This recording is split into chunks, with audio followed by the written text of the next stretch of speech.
Shalom, ladies and gentlemen. Today, as always, we'll be talking about our weekly Torah portion, Parshas Eikev. Eikev literally means heel, but the title testifies about the importance of the minor commandment. But I want to talk to you about something else, something new that happens in our weekly Torah portion.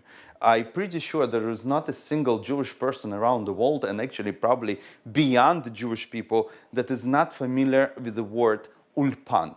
If you don't, I will explain. Ulpan, it's a courses of the language, of the Hebrew language for newcomers, new immigrants to state of Israel, where the new immigrants, they're learning the basics of Hebrew in very pleasant atmosphere. The teachers are very patient and they literally explain every single word. They mimic every single word. So it's not just the course of the language. It's much more than that. They introduce you to the new culture. They patiently explain to you new mentality of the state of Israel, and they give you prizes, they show you movies. It's a great time. But then after a couple of months, you leave the Ulpan and you get to the reality. And the reality is always very different. It's not like a pink glasses of the pleasant experience in the Ulpan. No, nobody patiently listens to your questions. Nobody patiently gives the answer or explain or try to understand whatever you say. And that's why extremely important to learn the most important word in Hebrew, savlanut.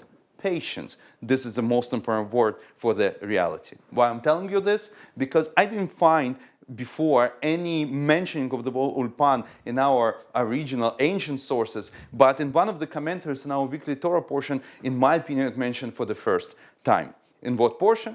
In our weekly Torah portion, we have 4 sentences that changed the whole concept of the Moshe Rabbeinu teachings to us, when in 4 sentences, 7 times Moshe Rabbeinu mentioned the word Eretz. Obviously, he talks about the Holy Land, and from here we know that just when we say Haaretz, the land, we refer to the land of Israel. And those sentences talks about regular, usual stuff, that the land flowing with the barley and wheat and other fruits, to the fact that we will not work for our bread in misery, and we will eat and satisfy and bless on this holy land that God promised our ancestors. And in this moment, Moshe Rabbeinu changes the narrative. Because before that, he was talking about the mitzvahs that was giving us as a preparation to the land of Israel. He was talking, we were in a desert. Even in the previous chapters of the book of Dvarim, he kind of retrospectively shows us our story of Exodus.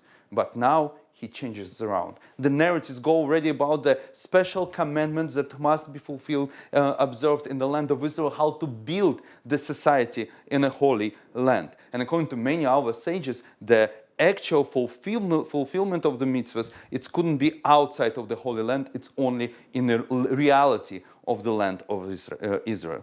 Rabbi Shimshon Hirsch, the greatest Torah commentator and scholar who lived in Germany in the second half of the 19th century, he comments those few sentences and says that the Ulpan shel midbar nigmar, that the Ulpan of the desert is over, meaning the preparation period is gone.